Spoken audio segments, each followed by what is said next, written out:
how to use YouTube analytics to understand your audience. So the first thing that you want to do is check when your viewers are online. So first of all, you need to open your YouTube studio, and then from there you get to see analytics. Tap on that, then tap on audience.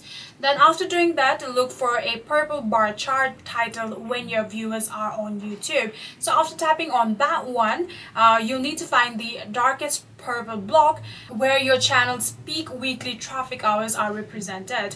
So after doing that, what you're gonna do is schedule your video to publish 1 or 2 hours before these dark blocks appear. This gives YouTube time to index your video and serve it right as your audience logs onto YouTube.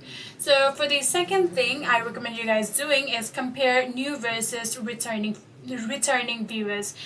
This metric is very vital for understanding your channel's long-term health and growth stability. So what you're going to do is your thumbnails and titles are great and attracting click through, but your content isn't engaging enough to make people stay or subscribe. So these might be all of the problems, so make sure to analyze all of it.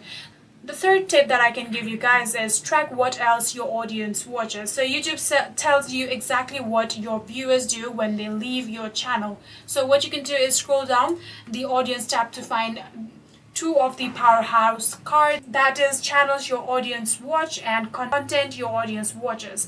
After doing that, you can list the top channels your viewers frequently watch, and it also shows the specific videos, shorts and live streams they have watched over the last 28 days, which only allows you to analyze furthermore. And lastly, optimize for age, gender, and geography. Understanding your baseline viewer demographics allow you to tailor your presentation style, references, and monetization strategy. So following all of these, I'm pretty sure that you will be able to use your YouTube analytics to understand your audience. And that's it.